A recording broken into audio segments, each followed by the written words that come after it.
네, 강의하겠습니다. 안녕하세요. 네, 오늘 여러분들과 함께 퇴직급여 살펴볼 최종기 회계사라고 합니다. 지금 받으신 교재, 퇴직급여라는 이제 책이 있는데, 자, 거기 넘겨서 우리 4페이지인가요? 여러분들한테 페이지가 1페이지인가? 네, 1페이지. 네. 우리 퇴직급여를 이해하려면 저 제도부터 좀 논해야 되는데, 2005년에 이 근로자 퇴직급여 보장법이 이제 만들어졌습니다. 옛날에는 이제 근로기준법에 조문 하나로 있었던 것을 이제 법으로 좀 바꾼 겁니다. 조문 하나를 아예 법으로 바꿨으니까 정말 대단한 이제 개혁을 한 건데요. 우리 종전에는 요 퇴직금 제도라는 것밖에 없었습니다. 퇴직금 제도는 여러분 다 아시지만 1년 다니면 한 달치 급여를 주는 거죠. 1년당 한 달치 급여. 뭐 관심 없으시겠지만 이 퇴직금 제도가 시행된 거는 우리 박정희 전 대통령 시절입니다. 박정희 정권 시절인데 그때 이제 우리나라가 성장을 해야 돼서 어떻게 기업한테 좀 여러 가지 혜택을 줄 제도를 여러 가지 만들다가 하나 만든 게 또 퇴직금 제도입니다. 그 전까지는 퇴직금의 개념이 없다가 급여를 13개로 쪼갭니다. 그래서 12개만 주고 한 개는 회사가 킵해놓고 있는 겁니다. 그러다가 퇴사할 때 챙겨주는 거예요. 이게 퇴직금 제도죠. 그러면 이제 회사는 급여를 13분의 12만 주니까 13분의 1만큼 잉여 자금이 생기는 거죠. 그걸 쌓아놨다가 종업원이 뭐 한꺼번에 나가는 것도 아니고 이제 한두 명씩 나가다 보니까 상당한 여유 자금을 이제 운용할 수 있지 않겠느냐라고 해서 이제 만든 게 이 퇴직금 제도입니다. 그래서 임금 후급설이라고 이제 부릅니다. 임금을 나중에 주는 게 퇴직금입니다. 실은 급여인 거죠. 다만 퇴직할 때 주니까 퇴직급여라고 이제 생각하시면 돼요. 이 퇴직금 제도의 최대 단점은 회사가 이걸 잉여자금으로 잘 보관하고 있다가 종업원이 나갈 때 챙겨줘야 되는데 회사가 중간에 이제 도산하는 경우. 도산한다는 뜻은 이제 그 잉여자금도 다 써버리고 없다는 뜻이 되는 거죠. 그럼 종업원이 퇴직금을 이제 확보 못하게 되는 이제 불상사가 벌어집니다. 이제 이런 것들이 이제 반복이 됐음에도 불구하고 이제 제도의 개선이 없다가 이제 2005년 12월 달에 이제 드디어 칼을 빼든 겁니다. 어떻게? 지금 보시는 근로자 퇴직급여 보장법을 만들면서 이 퇴직연금 제도를 도입한 겁니다. DB랑 DC를 이제 도입을 한 거죠. 이거는 이제 우리 선진국이라고 하는 서양은 다 이미 하고 있던 제도를 이제 가져온 겁니다. DB는 이제 회사 명의로 적립을 하는 거고 DC는 근로자 명의로 적립합니다. 그래서 수익을 누가 가져가느냐에 따라서 DB를 할 거냐 DC를 할 거냐 이렇게 나눌 수 있는 거죠.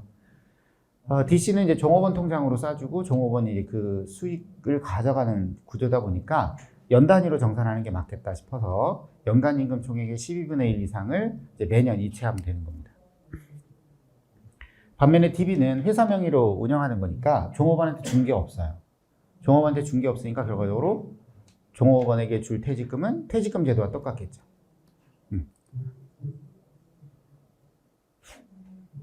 원래 법에는 DB에 가보면 퇴직 후에 종업원이 원하면 연금으로도 선택할 수 있다라고 되어 있지만 그때 연금으로 선택하는 게 뭐 지금도 가능하다고 생각하실 수 있는데 그 지급 의무가 회사가 갖고 있는 거냐 연금사업자가 갖고 있느냐가 이제 차이가 있는데 현재 우리나라는 그 연금사업자가 갖고 있는 걸로 이제 실은 제도를 운영하고 있습니다. DB의 원래 취지는 회사가 그 지급 의무를 계속 가져가는 겁니다. 이게 이제 그 얘기인데 현실적으로는 이제 회사가 존속한다는 그런 확률이 좀 또 낮아질 수도 있기 때문에 실제로 이제 연금사업자에게 일시금으로 요 퇴직금을 주고 그 나중에 연금을 지급하려면은 이제 연금사업자가 이제 갖는 걸로 대신에 이제 수수료를 주는 거죠 회사는. 그래서 이제 그렇게 해서 이제 현재 운영하고 있습니다. 자, 이게 이제 기본적 제도고 알고 계실 텐데 자 그러면 이제 회계 처리부터 좀 설명을 해야 됩니다. 자, 회계 처리는 퇴직금 제도는 키워드가 종업원한테 준 적이 없잖아요. 그죠? 종업원은 받은 적이 없고, 그래서 기본적 회계 처리의 중심 단어가 부채입니다.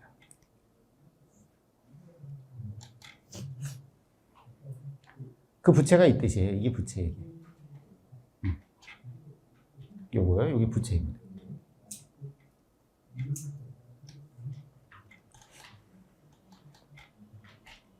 근데 지금 제가 화살표 해드렸듯이 DBP도 같잖아요. 그리고 DBP도 종업원한테 준 적이 없죠. 그래서 DBP도 기본적으로 뭐다? 부채의 회계 처리를 해야 됩니다.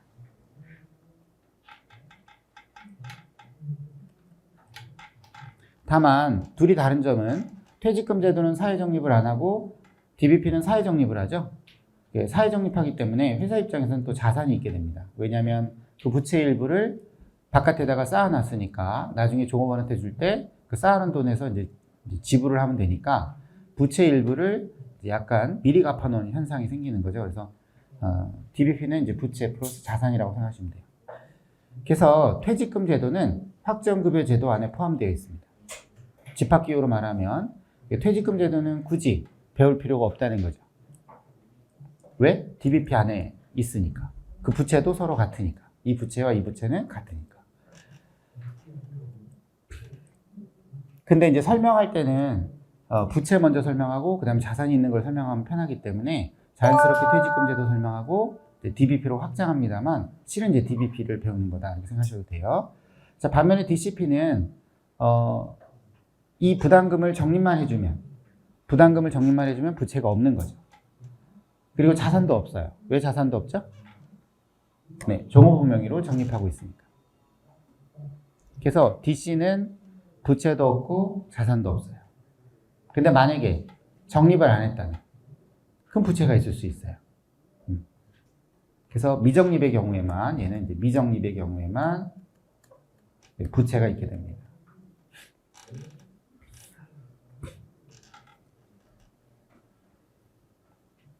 자, 근데 회계 기준이 두 개 있는 건 아시잖아요. IFRS가 있고 일반 기업회 기준이라고 있습니다. 상장사가 적용하는 IFRS, 비상장사가 적용하는 이제 일반 기준이 있는데 둘의 회계 처리의 가장 다른 점은 DC는 다른 점이 없습니다. DC는 다른 점이 없고 이제 DB에서 달라지는데 이 부채 추정할 때 일반 기준은 IFRS는 일반은 결산일 기준으로 해요. 12월 31일 기준. 그러니까 부채를 추정할 때 어느 날짜로 부채를 추정한다? 31일. 결산일 기준으로 부채를 계산해요. 반면에 IFRS는 미래에 나갈 돈으로 추정을 합니다. 그래서 회계 처리는 이제 이런 식으로 또 이제 나눠지는 거예요. 그러니까 개념은 같아요. 부채를 잡고 자산을 잡는 개념은 같은데 그 부채 잡을 때 일반 기준은 지금 시점에 부채를 잡는 거고 IFRS는 미래를 예측해서 미래의 부채를 추정하는 겁니다. 자, 이게 뭐다? 네, 회계입니다. 그러면 회계 다음에 우리 퇴직금과 관련한 게 또 뭐 있는데 법인세법이 있습니다. 법인세법. 자, 법인세법은 여기다 이제 별도로 적을게요. 법인세법. 지금 빨간색으로 쓴 건 이제 회계고요. 자, 법인세법은 꼭 기억할 단어가 현금주의입니다. 무슨 주의? 현금주의. 그러면 회계는 무슨 주의? 발생주의. 그러니까 기준이 달라요. 기준이 다르니까 어떻게 돼요? 기본적으로 세무조정이 있는 거예요. 세무조정이라는 거 어렵게 생각하지 마세요. 법인세법적으로 장부를 바꾸는 거예요. 그래서 법인세법적으로 세금을 계산하는 거예요. 그게 세무조정이에요. 근데 회계는, 즉 장부는 발생주의인데 세법은 무슨 주의? 현금주의니까 기본적으로 발생주의를 다 부인하는 거예요. 그럼 뭐다? 현금주의인데 현금주의가 무슨 뜻이에요? 이 뜻이에요. 여러분, 퇴직금은 회사의 수익이에요? 비용이에요? 너무 무례한 질문이죠? 비용이죠? 근데 그 비용을 언제 인식한다? 돈 나갔을 때. 비용을 언제 인식한다? 돈 나갔을 때. 그럼 돈 나가기 전까지는 비용을 인정하지 않는다. 부채도 인정하지 않는다. 나갈 때, 즉 지출할 때. 지출 시 비용이라는 거예요. 자, 근데 법인세법에서는 지출 시 손금이라는 표현을 씁니다. 손금. 비용이 아니라 뭐다? 손금. 우리 회계적으로는 비용 수익이라고 부르는데 우리 세법에서는 법인세법에서는 입금과 손금이라고 불러요. 법인세법의 첫 번째로 기억할 건 뭐다? 현금주의 기억하시면 돼요. 이거 기억하면 뭐 그냥 세무조정이 솔직히 그냥 눈으로 끝나요. 눈으로. 솔직히 뭐 서식 신고하고 뭐 한다고 이제 막 숟가락 숫자도 계산하고 뭐 합니다만 결론은 알고 있어요. 그냥 부채는 없다는 거. 부채를 부인하면 돼요. 자, 두 번째. 여러분들의 퇴직금과 여러분들 혹시 임원이세요? 임원? 아니죠. 근로자시죠? 여러분들 퇴직금은 얼만큼 줘요? 쥐꼬리. 그죠? 임원 퇴직금은요? 아주 되게 큰 꼬리? 뭐 몸통 주는 거 같지 않아요? 내 건 쥐꼬리 받고. 임원은 퇴직금을 많이 주지 않을까요? 네, 많이 줘요. 그렇지 않을까요? 특히 대기업 임원이면 뭐 그것도 이제 만약에 재벌 총수다. 뭐 그럼 뭐 가뜩이나 뭐 급여도 센데 퇴직금도 당연히 세겠죠. 그래서 여러분들의 퇴직금은 노터치. 아무 말 안 해요. 응? 여러분들 퇴직금은 아무 말 안 해요. 자, 근데 임원 퇴직금은 많이 주면 뭐라 그래요? 왜요? 임원한테 퇴직금 주면 그게 비용이고 송금이잖아요. 송금 처리가 되면 어떻게 돼요? 비용이 줄어드는 거니까 이익이 줄어들고 그럼 회사가 번 돈이 줄어들고 그러니까 세금이 줄어들고 그럼 국가는 이 법인세가 줄어드는 거예요. 법인세가 계속 줄어들면 안 되지 않겠어요? 그래서 법인세를 어느 정도 확보해야 되니까 임원에 대해서는 퇴직금에 대해서 송금, 산입, 한도를 두고 있어요.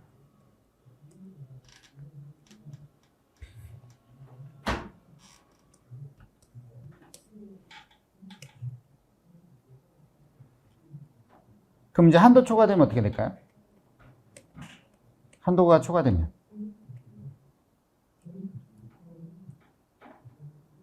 송금, 산입, 한도. 송금에 넣을 수 있는 한도를 넘겨. 그럼 뭐야? 송금이 아니라는 거지. 공식처럼 외우세요. 송금불산입. 송금불산입이라고 불러요. 그리고 상여라는 처분을 해요. 무슨 처분? 상여. 자, 이게 무슨 뜻이냐? 송금불산입은 회사가 비용 처리가 안 된다는 거예요. 회사 비용 처리 아닙니다. 비용 처리가 아니라는 뜻은 뭐예요? 소득이 증가된다는 뜻이에요. 소득이 증가되니까 어떻게 돼요? 법인세가 증가돼요. 즉 회사가 법인세를 부담한다는 뜻이에요.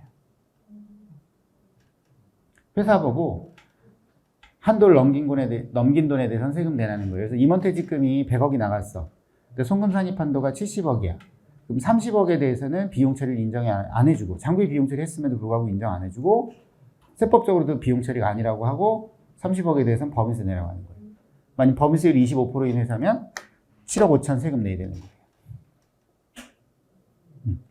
그 다음 이제 상여는 뭔데? 상여는 그 임원의 근로소득이라는 거예요. 원래 퇴직금은 무슨 소득이에요? 퇴직소득. 근데 그게 퇴직소득이 아니라 무슨 소득? 근로소득이라는 거예요. 그래서 이거를 인정상여라 불러요. 상여로 인정합니다. 그래서 인정상여라고 불러요. 그러면 결론적으로 뭐예요? 임원은 뭘 부담해요? 근로소득세를 부담하는 거예요. 그럼 이게 좋은 건가요? 나쁜 건가요? 나빠요. 왜요? 퇴직소득세보다 근로소득세 세부담이 크니까.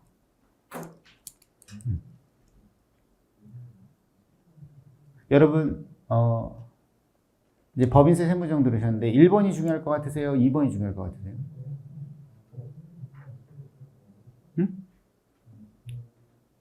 둘 다 중요해요. 근데 더 중요한 게 뭘까요? 네, 맞아요. 2번이에요. 왜 2번이 중요해요? 이거 은하수예요. 은하수. 별표 치고 싶은 만큼 치세요. 은하수. 유니버스, 코스모스 갖다 붙여 그냥 아무거나. 뭐 은하수 붙여 그냥.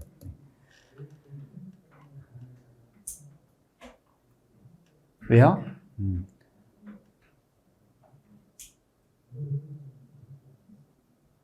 만약 이거 놓치면 어떻게 될까요? 임원 송금산입 한도 초과를 내가 세무조정하다 놓쳤어. 어떻게 될까? 그럼 회사가 법인세 추징당하고 가산세 내겠죠. 그 임원은 퇴직소득세는 반납받아요. 당연하죠. 낸 퇴직소득세는 돌려받아야지. 근데 근로소득세를 내야 될 거 아니에요. 그죠? 가산세 낼 거고. 자, 누가 불을 뿜을까요? 양쪽 다 불을 뿜죠. 네, 그러면 난 어떻게 될까요? 네, 그냥 까맣게 돼 있죠. 까맣게 돼 있는 거예요. 그래서 정말 중요해요. 금액이 얼마인데요? 임원퇴직금이 뭐 아무리 작아도 억 단위잖아요. 좀 크면 10억 단위고 대기업 가면 100억 단위 될 수도 있어요. 그럼 세금은요? 그거에 10% 내려가니까 10% 정도 퍼센트 단위고, 그럼 억 단위면 1000만 원이고 10억 단위면 억 단위고 100억 단위면 10억 단위예요. 그럼 가산세는 또 그거에 10% 내려가시면 돼요. 어떻게 돼요? 그냥 잠을 못 자요. 잠을 못 자요. 이런 일이 벌어지면 잠을 못 자요. 그냥 회사에 나오지 말아야 돼요. 전화번호 바꾸고 사라져야 돼, 빨리.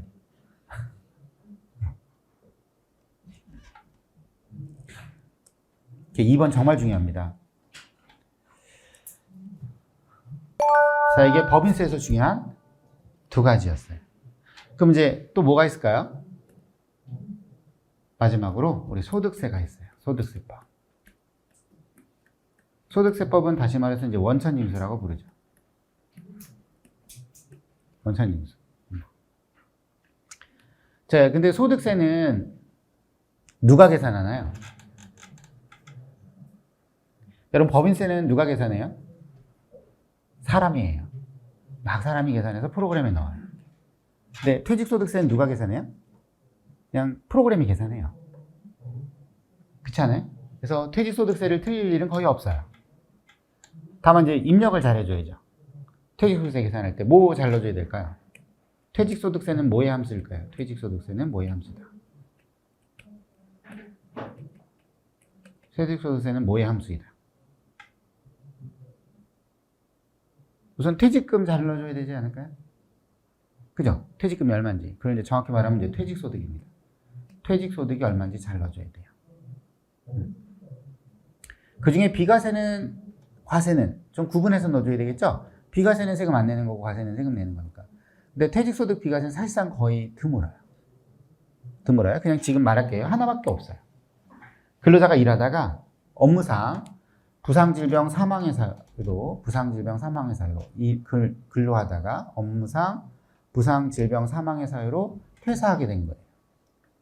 그럼 이제 퇴직금은 당연히 주죠. 퇴직금 말고 뭐 줘야 돼요? 일하다가 다치거나 뭐 이렇게 사망하게 됐는데. 위로금 같은 거 줘야 되지 않아요? 그죠? 퇴직 위로금 뭐 이런 거 줄 수 있잖아요. 유족한테 줄 수도 있고, 그 사람한테 줄 수도 있고, 유족은 이제 사망했을 때. 그게 비과세예요. 업무상 부상질병 사망. 근데 이게 뭐 산재로 인정되느냐 안 되느냐는 중요하지 않아요. 그냥 업무와 관련된 일을 하다가 질병이 생겼거나 부상을 당했거나 사망하게 됐을 때 퇴직금 말고 추가로 더 주는 그 명예퇴직금이라 부르셔도 좋겠고, 퇴직위로금이라 부르셔도 좋겠고, 퇴직공로금이라 부르셔도 좋겠고, 어쨌든 이름은 중요하지 않고 사유가 그거면 그게 비과세예요. 자, 두 번째로 뭘 넣어줘야 될까요? 퇴직소득세는 근속연수의 함수예요. 자, 근속연수는 같은 말이 퇴직금 산정기간이에요. 우리 퇴직금을 산정하는 기간이 있지 않을까요? 보통은 입사일로부터 퇴사일이죠. 그죠? 근데 지금 중간정산금을 받아가는 사람이라면 입사일로부터 그 중간정산 퇴직금의 기준일자까지가 되는 거고, 만약에 중간정산 받았던 사람이 퇴직금을 받아가면 그 마지막으로 중간정산 받은 퇴직금의 그 기준일자 다음 날부터 실제 퇴직금까지, 퇴사하는 날까지 그 날짜겠죠. 그래서 그게 퇴직금 산정기간이고, 나중에 서식에서 보실 텐데 그걸 이렇게 불러요. 기산일, 퇴사일. 그래서 세 칸 잘 넣어주시면 돼요. 퇴직소득, 기산일, 퇴사일. 자, 요거 세 개 잘 넣어주시면 전산이 알아서 쭉 계산해요. 뭐만 잘 넣으면 된다? 세 개.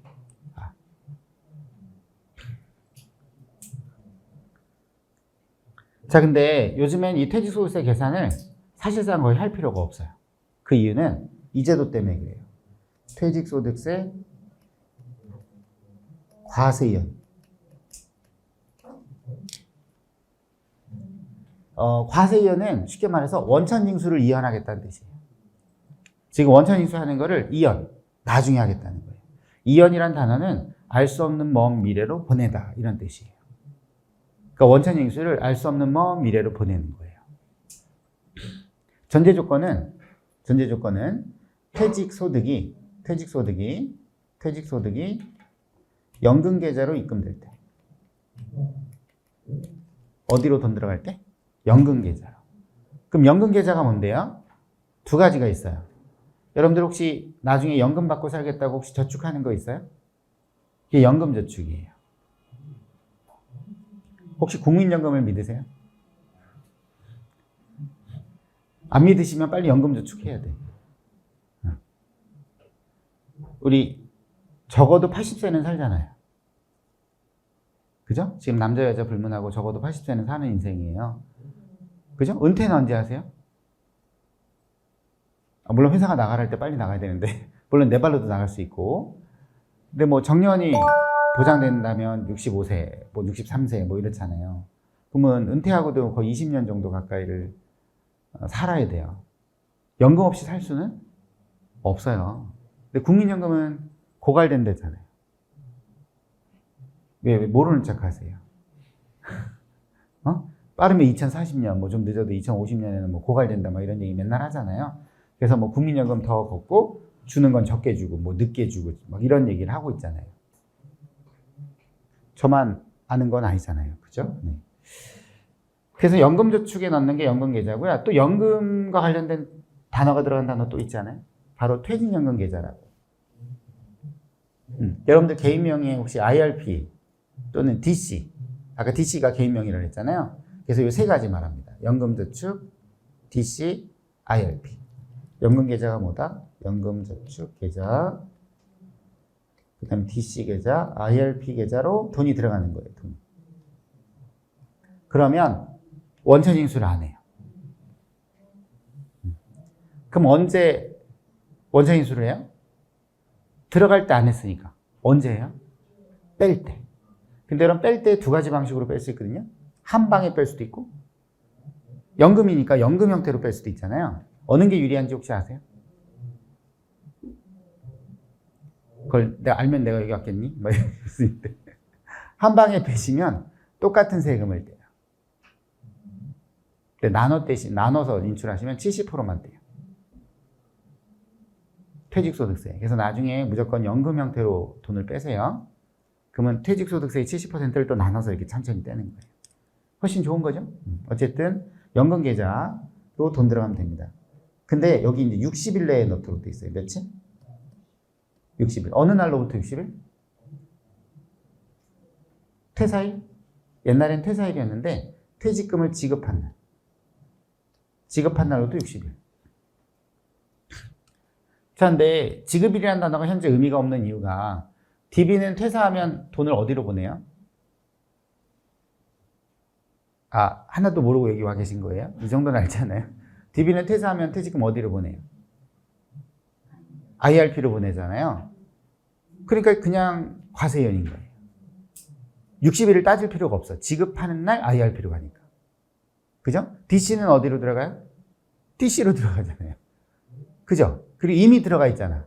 다니는 동안에 이미 들어가 있고. 그래서 DB랑 DC는 그냥 과세연이에요. 자, 근데 작년에 2022년에 작년 4월 달에 법이 바뀌었어요. 정확히 말하면 21년에 바뀌었고 1년 유예하고 22년도 4월, 작년 4월부터 시행하는 건데 퇴직금 제도도 무슨 제도? 우리 위에서 보신 이 퇴직금 제도도 22년 4월부터는 300만 원이 넘어가면 IRP로 보내게 법이 바뀌었어요. 그래서 만약에 현재 법을 지킨다면 퇴직금은 웬만하면 300이 넘기 때문에 법을 제대로 준수하기만 한다면 원천징수는 안 하는 거예요. 무슨 제도든. 그냥 IRP로 돈만 보내면 되는 거예요. DC로 돈만 보내면 되는 거예요. 그러니까 프로그램에 이런 거 넣어줄 필요 있어 없어요? 없어요. 아이고. 프로그램에 이거 넣어주실 필요 없어요. 자, 근데 문제는 세금이 얼마인지 알아야죠. 그래서 그 세금을 출금할 때 원천징수 하잖아요. 누가 해요? 그 연금사업자가 해요. 그럼 연금사업자는 뭘 알아야 돼요? 퇴직소득세를 알아야 돼요. 근데 퇴직소득세는 뭐의 함수예요? 퇴직소득과 근소연수의 함수인 거예요. 그럼 연금사업자한테 뭐는 알려줘야 돼요? 1번은 알려주셔야 돼요. 지금 들어간 퇴직금이 얼마고, 이 사람이 누구고, 이 퇴직금은 언제부터 언제까지고 계산한 거고, 세금은 얼마입니다. 이걸 알려줘야 되는 거예요.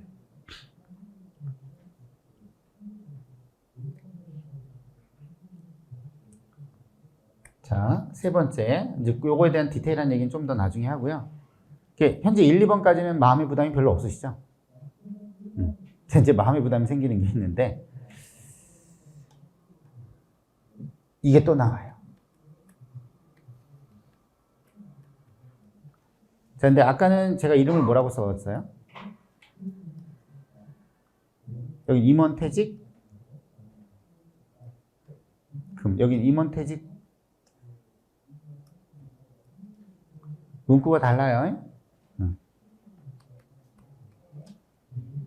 소득세법에서는 임원퇴직 소득에 대한 한도를 줍니다. 아까 법인세법은 뭐의 한도? 퇴직금. 퇴직금은 뭐냐면 임원한테 준 퇴직금의 지출액이라는 뜻이에요. 지출액. 그 사람한테 얼마를 지출했습니까? 라는 지출액을 따지는 거고, 그래서 지출액의 한도를 따져서 한도를 넘네? 그럼 그건 글로쓰기야 라고 하는 거예요. 그럼 나머지만 뭐예요? 퇴직소득인 거죠. 이해되셨죠? 여기 이렇게 가는 근로소득 빼고 나머지만 갖고 오는 거예요. 예를 들어서 100억인데 아까 했던 얘기 100억인데 송금 한도가 70억이에요. 그럼 30억은 근로소득인 거야. 이해되셨죠? 근데 동그라미 2번을 넣을 때는 100억 가지고 출발을 했잖아. 그죠? 100억 가지고 출발해서 30억을 논하고 뭐 70억을 산출한 거잖아요. 여기서는 70억만 갖고 얘기를 해요. 우리 법인세법을 통과한 후 퇴직소득이 나왔을 거 아니에요. 그걸 가지고 이제 또 한도를 또 넣어요. 그러니까 이중의 장치가 있다.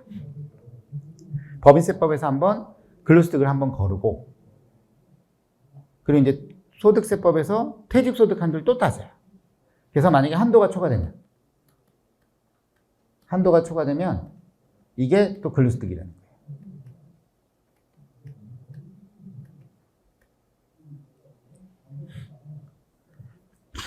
그럼 이제 잠깐 그림을 그리면 이거예요. 이게 100억이야. 100억. 근데 법인세법에서 한도가 70억이야. 그럼 이거 근로소득이에요. 그래서 30억이에요. 이걸 가지고 와요. 70억을 가져와서 또 소득세법에서 한도를 따져. 소득세법 한도를 따져. 근데 50억이야. 그럼 20억이 또 근로소득이에요.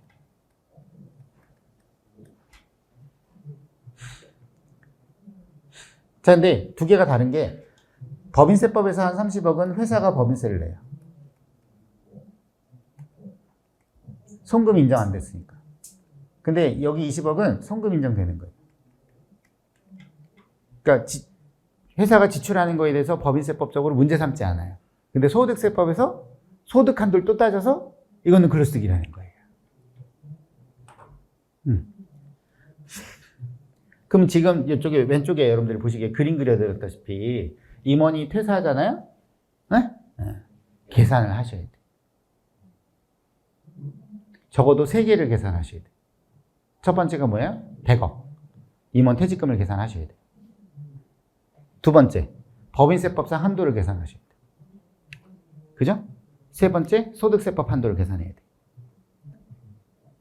그래서 뭘 찾아내야 돼요? 법인세법적으로 법인세 부담하는 돈과 그 다음에 소득세법적으로 근로소득에 해당하는 돈들을 찾아내셔야 되는 거예요. 지금 이 그림이라면 회사는 30억에 대해서 법인세를 부담하는 거고, 그 30억과 소득세법상 20억을 더한 50억에 대해서 근로소득세 과세를 해야 되는 거고, 이 나머지 50억만 요로 또 들어오는 거예요. 요거만, 요 50억만 여기 퇴직소득이 되는 거예요.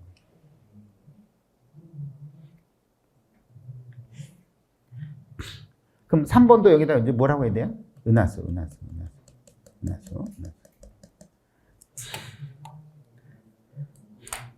솔직히 우리 퇴직소득에 대해서 지금 정확히 말하면 퇴직급여에 대해서 하루 종일 얘기 듣는데요. 임원만 잘 알고 가셔도 오늘 본전을 뽑았다. 임원에 대해서만 해결해도 본전은 뽑았다. 그리고 돌아가셔서도 임원만 열심히 하시면 된다, 사실상. 나머지는 설렁설렁 하세요. 그냥 그까이 거 대충.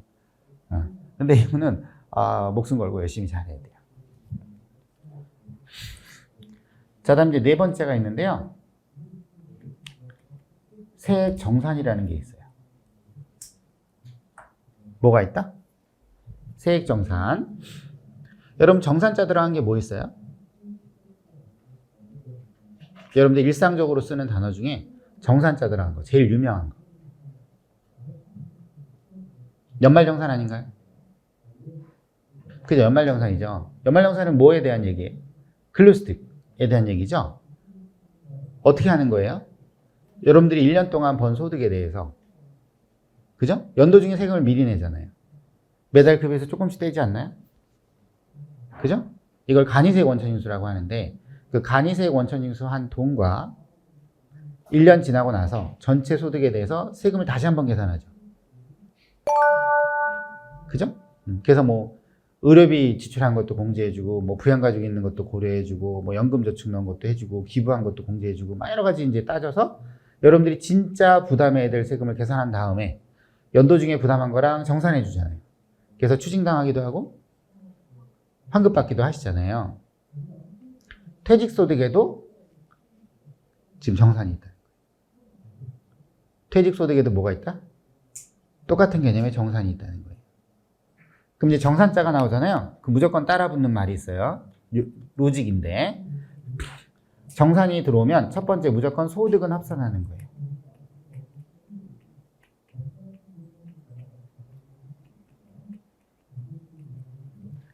여러분 1월부터 12월 달에 근로소득을 합산해서 재계산을 하는 거죠. 근데 매달 세금 뗄 때는 매달의 소득만 갖고 세금을 떼잖아. 그러니까 개별적으로 세금을 계산했던 소득들을 가지고 소득을 다시 다 합쳐요. 그 소득을 합친 다음에 정산하는 거죠. 그래서 세액 정산의 첫 번째 단어는 소득을 합산해야 돼요. 오케이? 그 다음 뭐예요?